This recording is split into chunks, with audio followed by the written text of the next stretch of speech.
नमस्कार बच्चों, स्वागत है आपका।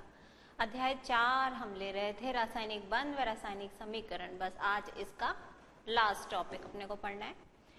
चर्चा हमने उपसहसंयोजक बंध की परिभाषा के साथ छोड़ दी थी बच्चों, समय पूरा हो चुका था क्योंकि पिछली कक्षा में। आज हम उसे अपनी बात को आगे बढ़ाएंगे। उदाहरण के द्वारा हमें समझना है उपसहसंयोजक बंध। आइए देखते हैं, लेते हैं हम पहला उदाहरण, ओजोन।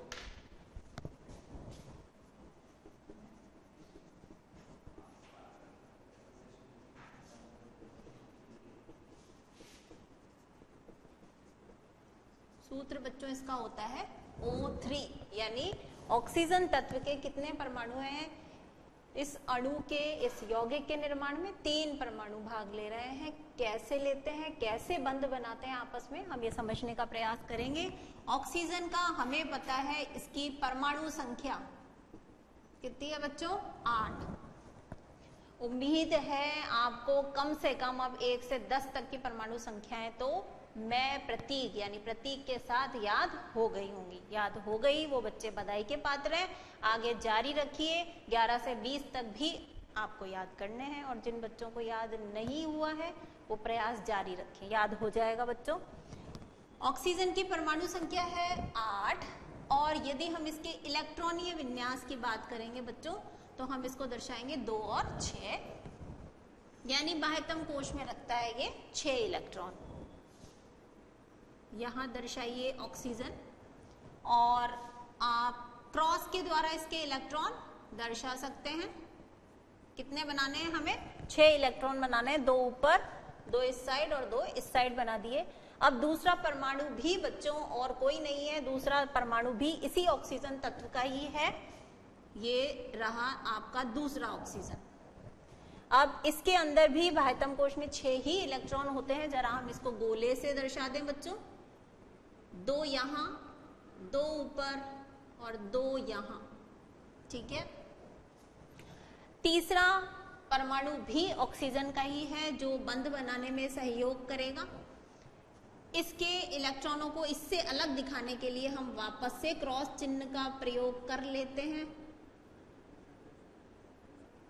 कुछ इस प्रकार। तो सभी के पास बच्चों 6-6 इलेक्ट्रॉन है अपने बाह्यतम कोश में, और आवश्यकता है सभी को 2-2 इलेक्ट्रॉन की।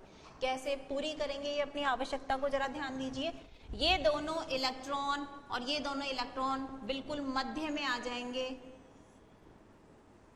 इस प्रकार से साझा करेंगे।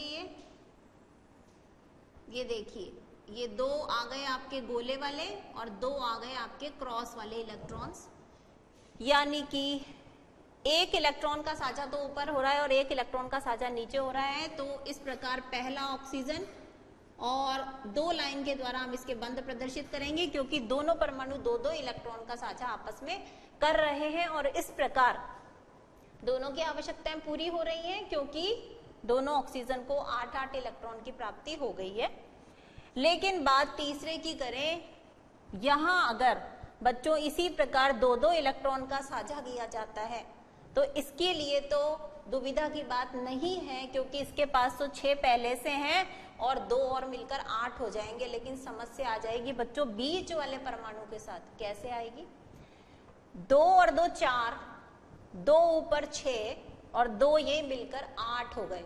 यदि ये वापस से 2-2 इलेक्ट्रॉन का साझा करेगा बच्चों तो इसके पास 8 और ये 2 इलेक्ट्रॉन मिल करके 10 इलेक्ट्रॉन हो जाएंगे, तो बात इसकी बिगड़ जाएगी। अब इसके पास साझे की संभावना खत्म हो जाती है। तो अब क्या करता है बच्चों ये? इसको आवश्यकता है 2 इलेक्ट्रॉन की।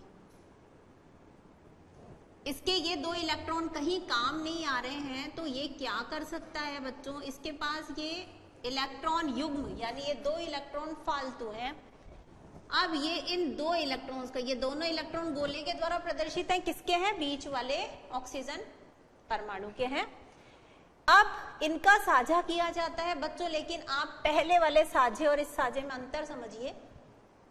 साझा हो रहा है दोनों इलेक्ट्रॉनों पर, इन दोनों परमाणुओं का समान अधिकार होगा, लेकिन साझे के इलेक्ट्रॉन क्या दोनों के द्वारा दिए जा रहे हैं? देखिए, दोनों आपको गोले से प्रदर्शित नजर आ रहे हैं, तो साझे के इलेक्ट्रॉन केवल एक ही परमाणु द्वारा दिए जा रहे हैं बच्चों, इसको। अब इसके पास इलेक्ट्रॉन की संख्या में कोई न तो कमी हुई न वृद्धि हुई, लेकिन इस प्रकार का साझा करने से इस ऑक्सीजन की भी आवश्यकता की पूर्ति हो गई और इसके पास भी 8 इलेक्ट्रॉन हो जाने से यानी अष्टक पूरा हो जाता। अब इसको कैसे दर्शाएंगे बच्चों? जब साझे के इलेक्ट्रॉन केवल एक ही परमाणु ने दूसरे परमाणु को दिए हैं, हमने बात की थी आपको तीर का निशान लगाएंगे। इस प्रकार ये ओजोन के अंदर बंध का निर्माण हो जाता है, एक द्विबंध और एक उपसहसंयोजक बंध। हमने बात पिछली कक्षा में आपको बताई थी, तीर के निशान के द्वारा हम उपसहसंयोजक बंध को दर्शाते हैं। तीर का निशान दाता परमाणु से ग्राही परमाणु की तरफ लगाया जाता है, तो ये परमाणु क्या कहलाएगा? दाता, और ये परमाणु क्या हो गया बच्चों?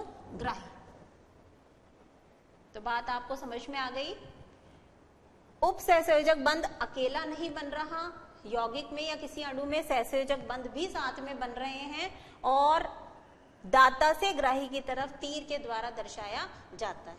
इसी बात को हम एक और उदाहरण के द्वारा आपको समझाने का प्रयास करेंगे बच्चों, नाइट्रिक अम्ल, क्योंकि बात अच्छी तरह समझ में हमें आ जानी चाहिए।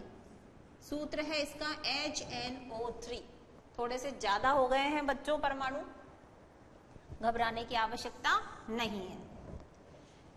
हाइड्रोजन की बात करें बच्चों, एक ही इलेक्ट्रॉन है।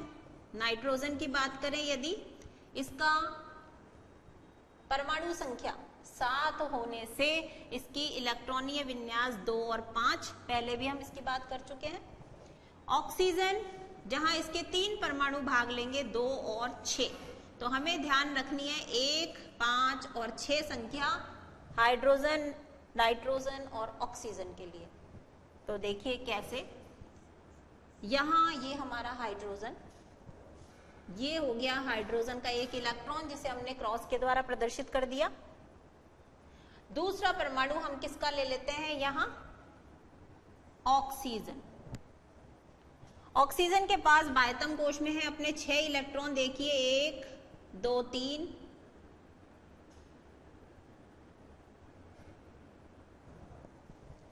ऑक्सीजन के हमें दर्शाने 6 इलेक्ट्रॉन, 2 हमने ऊपर दर्शा दिए, 2 इधर दर्शा दिए, 1 इधर 1 नीचे, कैसे भी आप दिखा सकते हैं। मान लीजिए आपने 2 ऊपर 2 नीचे और 1 1 इस तरफ दर्शाया। अगला हमारा ले लेते हैं बच्चों हम नाइट्रोजन, और फिर से देखिए 1 हाइड्रोजन था, हमने 1 हाइड्रोजन दर्शा दिया, 1 नाइट्रोजन था, अब 1 नाइट्रोजन ले रहे हैं और 3 हमारे पास ऑक्सीजन है। उन 3 ऑक्सीजन की स्थिति, 1 ऑक्सीजन यहां, 1 ऑक्सीजन हम यहां रख लेते हैं और 1 ऑक्सीजन बच्चों हम ऊपर ले जाते हैं।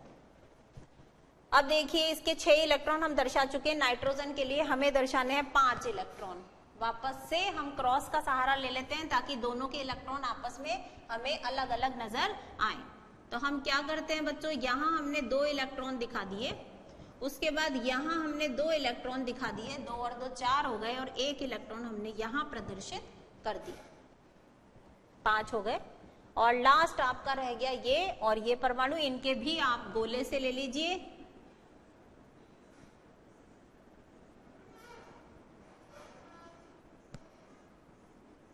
इस प्रकार हमने बाह्यतम कोश के सारे इलेक्ट्रॉन सारे परमाणुओं के दर्शा लिए हैं बच्चों। अब बात करते हैं कैसे ये अपनी अपनी आवश्यकताएं पूरी कर रहे हैं। बात हम हाइड्रोजन से शुरू करते हैं। 1 इलेक्ट्रॉन है, इसे चाहिए 2 इलेक्ट्रॉन।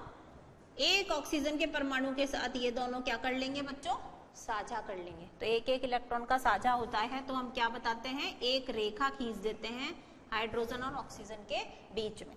आगे चलिए, ऑक्सीजन के पास 7 इलेक्ट्रॉन हो चुके हैं क्योंकि 6 इसके अपने थे और 1 ये हाइड्रोजन का इसके अंदर गिना जा रहा है। तो अब इसे आवश्यकता है केवल 1 इलेक्ट्रॉन की। क्या करेगा आगे, ये नाइट्रोजन के 1 इलेक्ट्रॉन के साथ बच्चों साझा कर लेता है और फिर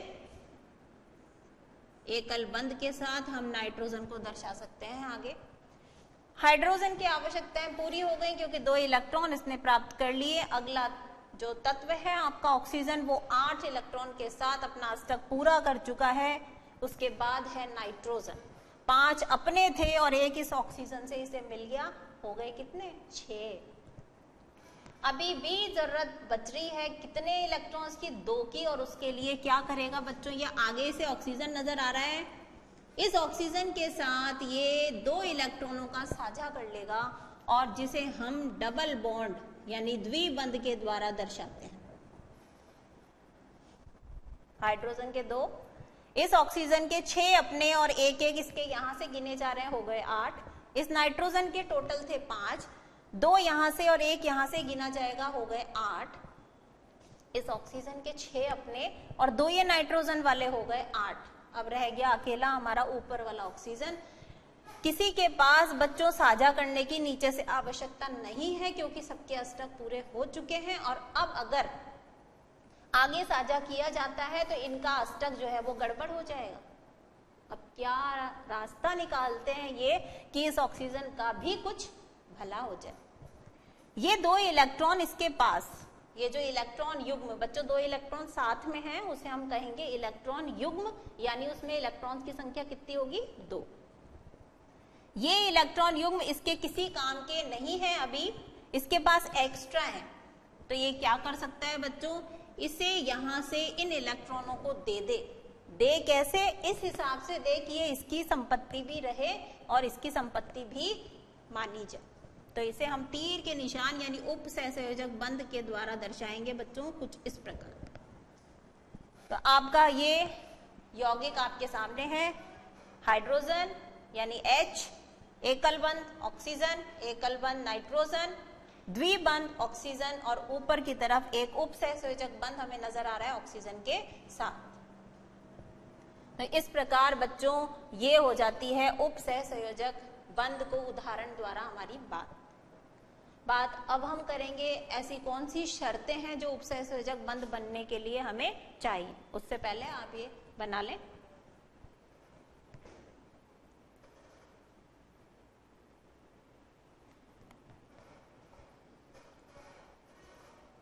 इसी प्रकार की अभ्यास बच्चों आप अन्य उदाहरणों के साथ कर सकते हैं जिनमें कि ये उपसहसंयोजक बंध हैं। 2 के नाम हम आपको बता देते हैं, आप खुद बनाने का अभ्यास कर सकते हैं। जैसे एक उदाहरण है H2SO4 सल्फ्यूरिक अम्ल इसे कहते हैं, और एक है N2O नाइट्रस अम्ल, nitrous oxide, sorry N2O nitrous oxide और H2SO4 सल्फ्यूरिक अम्ल। इन दोनों का अभ्यास आप कर सकते हैं बच्चों। अब रही बात इसकी कि किसको कहाँ रखना है, वो हमको अभ्यास से आएगा। हाइड्रोजन कहाँ आएगा, सल्फर कहाँ आएगा, ये आप जब बनाकर देखेंगे उससे आपको आइडिया बनेगा।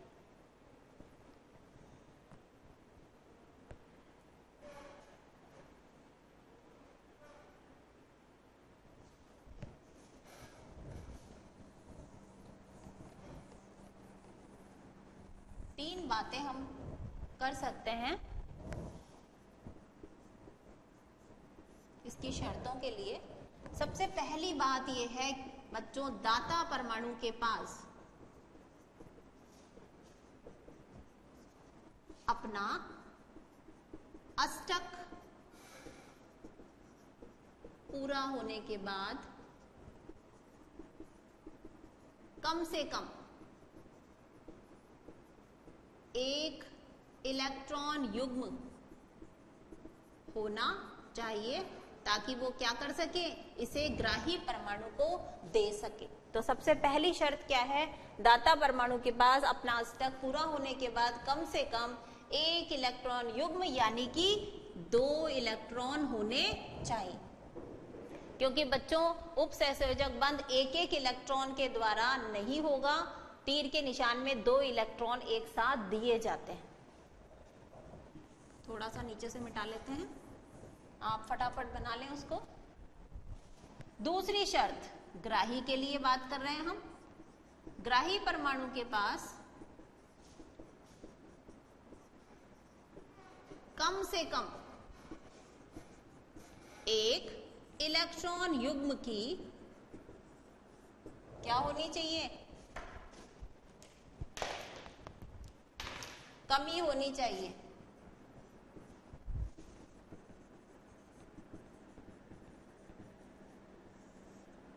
क्योंकि जो लेने वाला परमाणु है बच्चों उसको भी एक साथ 2 इलेक्ट्रॉन ही ग्रहण करने हैं, अकेला इलेक्ट्रॉन ग्रहण नहीं होगा, इसलिए उसके पास भी 2 इलेक्ट्रॉन की कमी होनी चाहिए। जैसे कि हमने ओजोन और नाइट्रिक अम्ल के उदाहरण में देखा था। और तीसरी बात आप ध्यान दीजिए, अणुओं में सहसंयोजक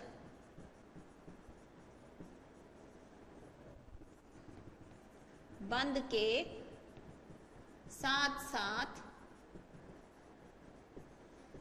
इसका निर्माण होता है।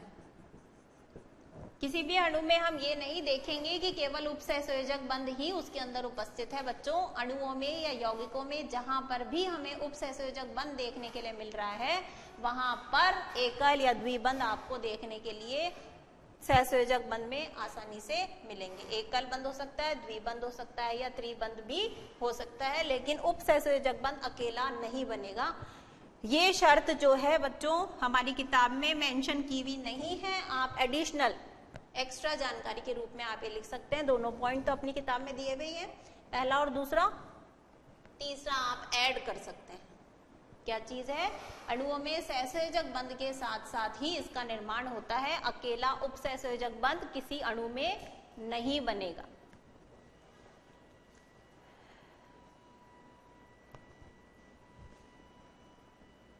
नोट कर लें आप फटाफट। इसके साथ ही बच्चों हमने जो देखे थे हमारे बंध के प्रकार, आयनिक बंध, सहसंयोजक बंध और उपसहसंयोजक बंध की कहानी पूरी हो जाती है। अब हमारा रह जाता है हमारे अध्याय का एक लास्ट टॉपिक, वो टॉपिक है रासायनिक समीकरण। चर्चा करेंगे अब हम इसके।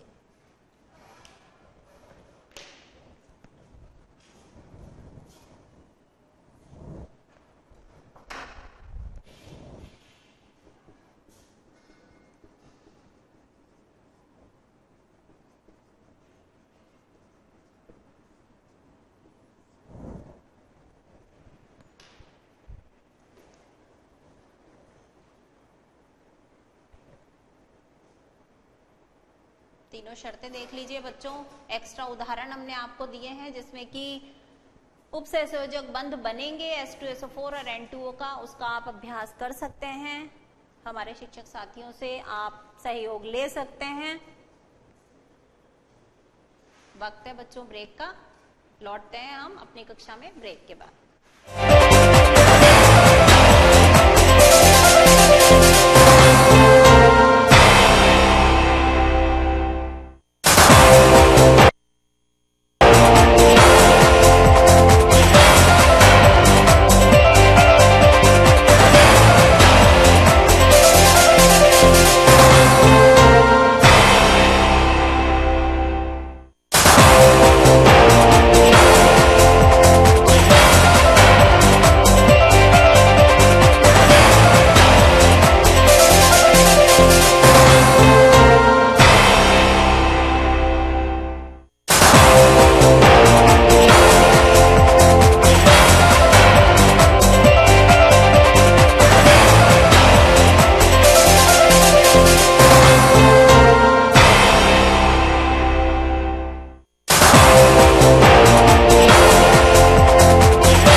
बात अपनी जारी करते हैं रासायनिक समीकरण के साथ में। किसे कहेंगे हम रासायनिक समीकरण? सबसे पहले हम इसकी बात करें। जब भी हम किसी रासायनिक अभिक्रिया को प्रदर्शित करने के लिए अणु सूत्र या प्रतीकों का सहारा लेते हैं बच्चों, तो उसे कहा जाता है रासायनिक समीकरण। देखिए, लिखेंगे हम परिभाषा इसकी। रासायनिक अभिक्रिया को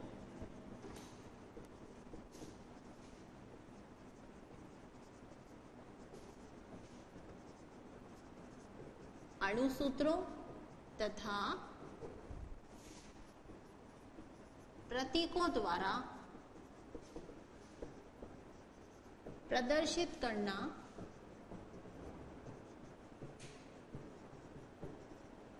रासायनिक समीकरण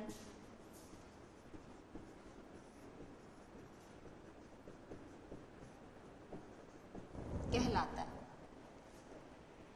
उदाहरण यदि लें आपको इस वाली बात को स्पष्ट करने के लिए बच्चों, जैसे हम ये कहते हैं हाइड्रोजन, साधारण सा उदाहरण है, हाइड्रोजन तथा ऑक्सीजन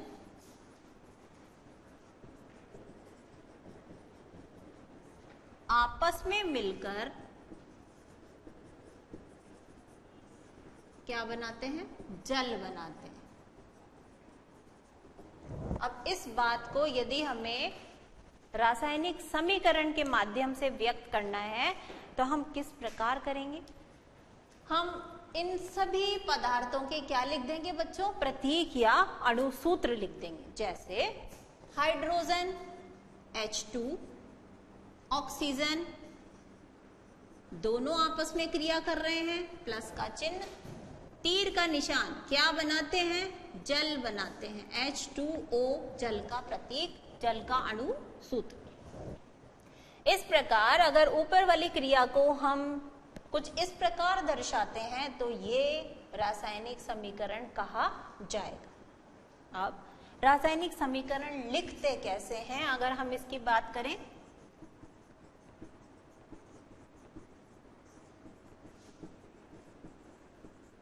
रासायनिक समीकरण लिखना,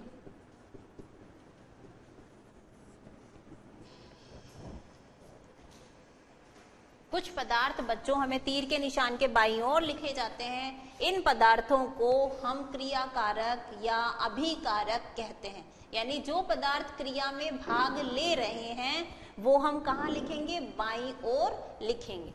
तो हम ये लिखेंगे क्रियाकारक या इसका दूसरा नाम है अभिकारक। क्रियाकारक या अभिकारक पदार्थों को बाईं ओर लिखते हैं।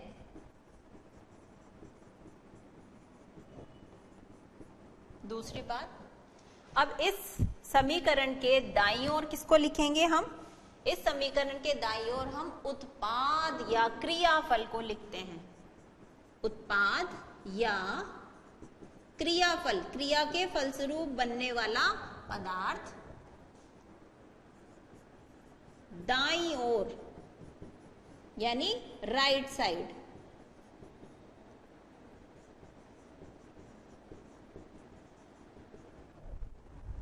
अब यदि मान लीजिए क्रियाकारक दो या दो से ज्यादा है तो हम उनके बीच में क्या लगा रहे हैं? धन का चिन्ह लगा रहे हैं। इसी प्रकार यदि मान लीजिए बनने वाले पदार्थ भी एक से ज्यादा हैं तो उनके बीच में भी हम धन का चिन्ह लगाएंगे। तो तीसरा पॉइंट हमारा क्या हो जाएगा? एक से अधिक क्रियाकारक या क्रियाफल होने पर उनके मध्य धन यानी प्लस चिन्ह लगाते हैं।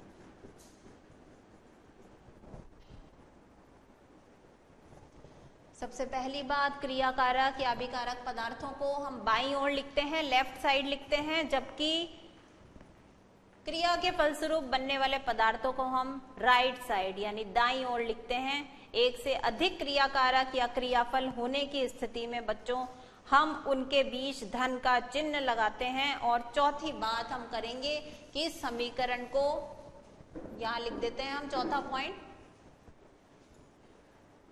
समीकरण को संतुलित करते हैं।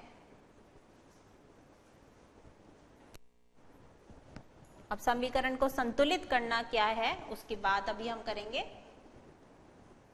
सबसे प्रतीकों के द्वारा दर्शाना रासायनिक समीकरण कहलाता है। रासायनिक समीकरण किस प्रकार लिखा जाता है उसकी बात हमने कर ली। अगली बात हमें करनी है समीकरण का संतुलन किस प्रकार किया जाता है।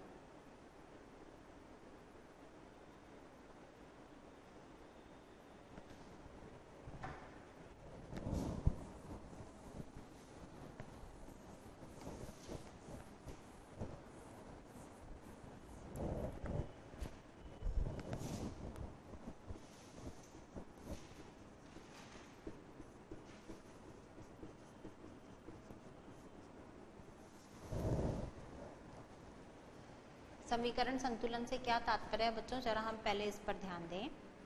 क्रिया में दाईं और बाईं दो हिस्से हो गए। अब बाईं तरफ प्रत्येक तत्व के जितने परमाणु हैं दाईं ओर भी उस तत्व के उतने ही परमाणु हमें कर लेने हैं। इसे ही हम समीकरण संतुलन कहते हैं। उदाहरण के लिए यदि हम बात करें बाईं तरफ हाइड्रोजन के 4 परमाणु हैं तो दाईं तरफ भी हाइड्रोजन के 4 परमाणु ही हमें कर लेने हैं। इसी प्रकार यदि ऑक्सीजन है, ऑक्सीजन के अगर 2 परमाणु बाईं तरफ हैं तो दाईं ओर भी उसके 2 परमाणु हमें कर लेने हैं। इस प्रकार प्रत्येक तत्व के परमाणु दाईं और बाईं ओर क्या होने चाहिए, संख्या में बराबर होने चाहिए। अब कर कैसे लेंगे बच्चों, बात ही आती है कर कैसे लेंगे। तो करने के लिए बच्चों हमारे पास हम उसमें जोड़ नहीं सकते, उसमें से घटा नहीं सकते। केवल एक ही तरीके के द्वारा हम समीकरण संतुलित कर सकते हैं और वो तरीका है गुणा। किसी भी अणुसूत्र का गुणा हम किसी जो भी उचित संख्या है उससे करके उसकी संख्या को बराबर करने का प्रयास करते हैं। बात कहने में थोड़ी कठिन लग रही है, सुनने में कठिन लग रही है, उदाहरण के द्वारा हम इसको समझने का प्रयास करते हैं। सबसे पहले ये जो संतुलन की विधि, जिस तरीके से हम समीकरण संतुलन कर रहे हैं बच्चों, उस विधि को हम हिट एंड ट्रायल विधि कहते हैं।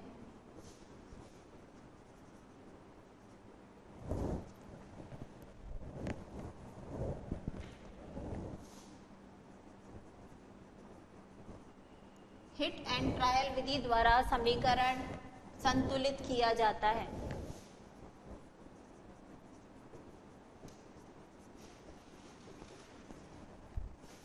कौन सी विधि है, हिट एंड ट्रायल विधि। यानी करके हम देखते हैं कि क्या इस राशि से, इस पूर्णांक से गुणा करके दोनों ओर तत्व के परमाणुओं की संख्या बराबर हो जाएगी। तो हिट एंड ट्रायल विधि द्वारा समीकरण संतुलित करते हैं। नोट कर लें, किताब में मेंशन नहीं है बेटा।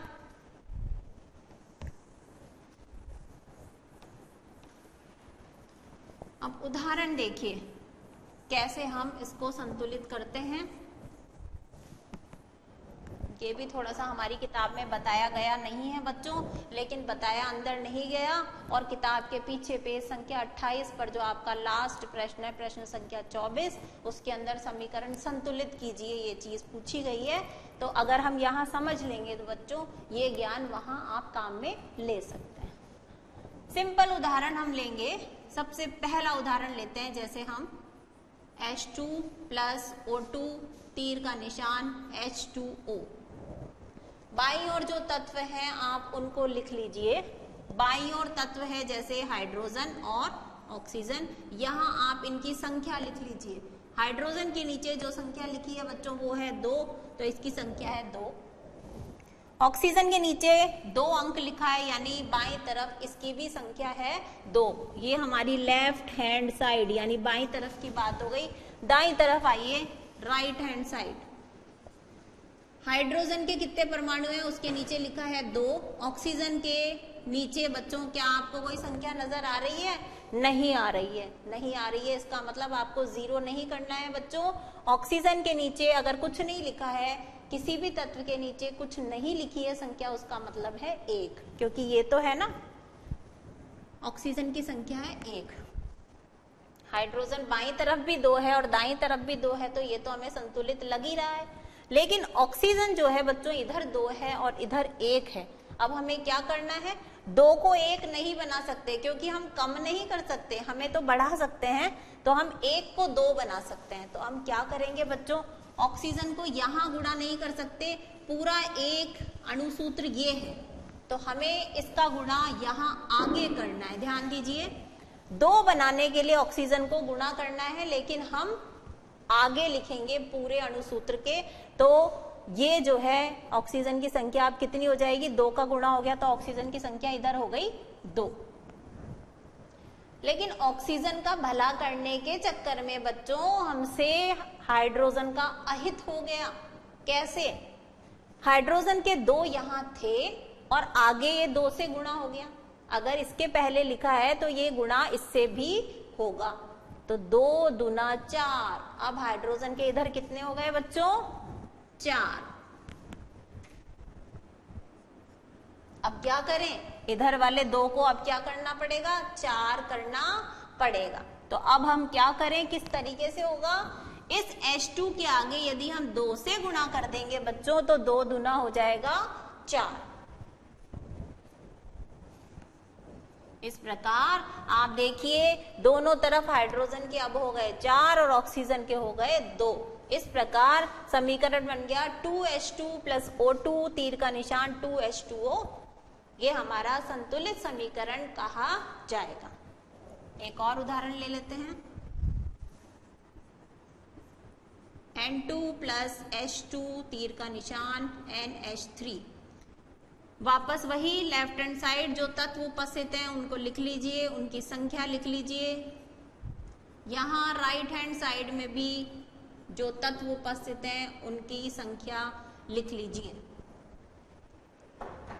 नाइट्रोजन के 2 बाईं तरफ हैं जबकि दाईं तरफ 1। इसी प्रकार हाइड्रोजन के 2 बाईं तरफ हैं जबकि दाईं तरफ जो है वो है 3।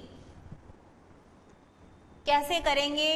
नाइट्रोजन के 1 को हमें 2 बनाना है बच्चों, राइट साइड। तो राइट साइड गुणा होगा तो हम गुणा यहां कर लेंगे। तो अब इसकी गुणा 2 हो जाने से ये संख्या कितनी हो गई नाइट्रोजन की? 2। अब हाइड्रोजन जो है इधर 2 है और इधर 3 है, तो अब हमें क्या करना है? 2 को बढ़ाना है। और संख्या बच्चों विषम में नहीं बढ़ेगी, किस में बढ़ेगी? सम में बढ़ेगी, क्योंकि गुणा होगा। अब देखिए जैसे हाइड्रोजन 2 है, अगर हम बच्चों इसको क्या करें, यहां 3 से गुणा कर दें, तो 3 दूना क्या हो गया बच्चों? ये संख्या अब 6 हो गई। इसी प्रकार इधर 3 को कैसे बना सकते हैं? यहां देखिए 3 तो ये थे और आगे 2 से गुणा हो रहा है, 3 दूना 6। तो यहां हाइड्रोजन कितने हो गए? 6। यहां चूंकि हाइड्रोजन 6 हो चुके थे, इसीलिए हमें इसको 3 से गुणा करके 6 बनाना पड़ा।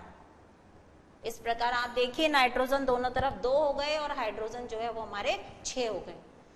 तो बच्चों ये हमारा समीकरण संतुलन का तरीका होता है। कुछ उदाहरण आप और ले सकते हैं और उनको संतुलित करने का प्रयास कर सकते हैं। अभी हम बता रहे थे आपको, किताब के पीछे प्रश्नों में भी एक प्रश्न दिया हुआ है, आप उसको सरल करने का अभ्यास कीजिए।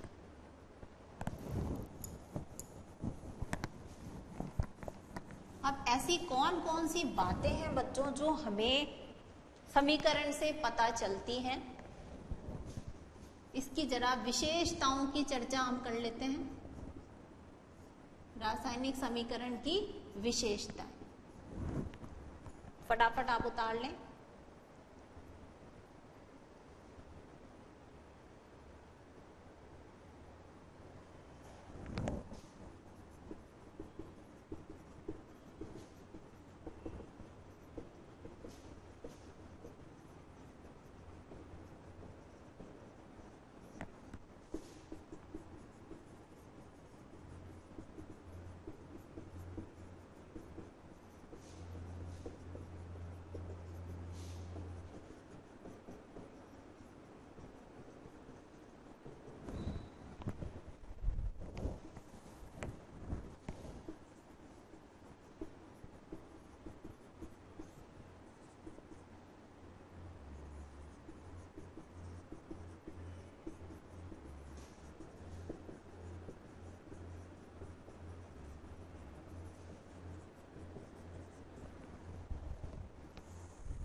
हाँ बच्चों, लिख लिया होगा आपने। अब जरा फटाफट से चर्चा अपनी पूरी करेंगे हम।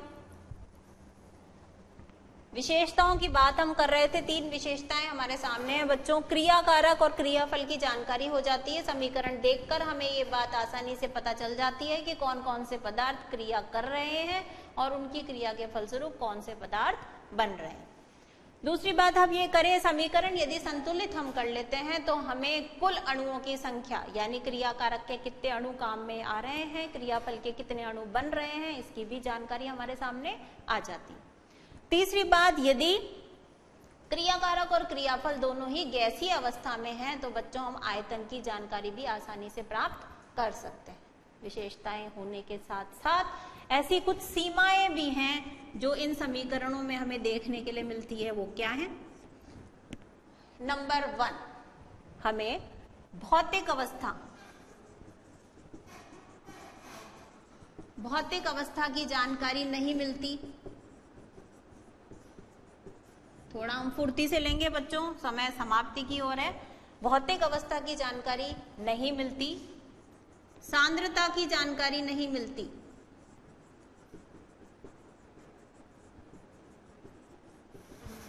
नंबर 3, अभिक्रिया कब पूर्ण होगी, उसको पूर्ण होने में कितना समय लगेगा, इसकी भी जानकारी हमें समीकरण से नहीं मिलती। ये परीक्षा के प्रश्न होते हैं बच्चों, रासायनिक समीकरण की क्या क्या विशेषताएं हैं, क्या सीमाएं हैं। इसी प्रकार अभिक्रिया ऊष्मा के आधार पर ऊष्माक्षेपी है या ऊष्माशोषी है, इसकी भी जानकारी हमें नहीं मिलती। साथ ही साथ अभिक्रिया उत्क्रमणीय है या अनुत्क्रमणीय है, इसकी भी जानकारी हमें नहीं मिलती। उत्क्रमणीय अनुत्क्रमणीय का मतलब क्या होता है बच्चों? ऐसी अभिक्रिया जो 2 दिशाओं में चल सके, आगे बढ़ सके और वापस पीछे भी आ सके, वो उत्क्रमणीय। और जो केवल एक ही दिशा में चल सकती है वो है अनुत्क्रमणीय। कुछ हद तक बच्चों इस सीमाओं को सुलझाया गया है, कम करने का प्रयास किया गया है। कैसे? सबसे पहली बात यदि हम करते हैं भौतिक अवस्था की जानकारी। अब समीकरण लिखते समय बच्चों, ठोस में यदि कोई पदार्थ है तो उसके लिए हम S, द्रव में है तो उसके लिए L, और यदि गैस में है तो उसके लिए हम G लिख देते हैं। जैसे CaCO3 ठोस में है, तीर का निशान, इससे बनता है CaO, ये भी ठोस में, लेकिन CO2 ये गैस में। तो अगर हम समीकरण इस प्रकार लिखते हैं तो हमें भौतिक अवस्था की जानकारी मिल जाती है। इसी प्रकार यदि हमारी अभिक्रिया उत्क्रमणीय है या अनुत्क्रमणीय है तो बच्चों हम क्या कर देते हैं, डबल तीर का निशान, जैसे N2 + 3H2, ये दोहरा तीर का निशान लगाते हैं 2NH3। इस तीर के निशान से ये पता चलता है बच्चों ये अभिक्रिया आगे भी बढ़ती है और पीछे भी वापस आ सकती है, तो ये उत्क्रमणीय अभिक्रिया है। और ये वाली अभिक्रिया क्या हो गई? अनुत्क्रमणीय, क्योंकि एक ही दिशा में चलेगी। इसी प्रकार यदि ऊष्माक्षेपी और ऊष्माशोषी को बताना है बच्चों तो हम क्या करते हैं, देखिए N2 + 3H2, ऊपर वाली अभिक्रिया की बात कर रहे हैं हम, 2NH3 प्लस ऊष्मा। क्या कर देंगे हम अभिक्रिया में? प्लस ऊष्मा लगाने से, यानी ऊष्मा निकल रही है तो वो अभिक्रिया क्या हो जाएगी? ऊष्माक्षेपी। और यदि माइनस ऊष्मा कर दें, जैसे H2 + I2 2HI माइनस ऊष्मा, ये माइनस लगा है यानी ये क्या हो गई बच्चों? ऊष्माशोषी अभिक्रिया। इस प्रकार सीमाएं हैं कई, उनको सुधारने का भी प्रयास किया गया है। और इस प्रकार अब रासायनिक समीकरण अपने आप में बहुत सारी बातें हमें बताने में सक्षम है बच्चों।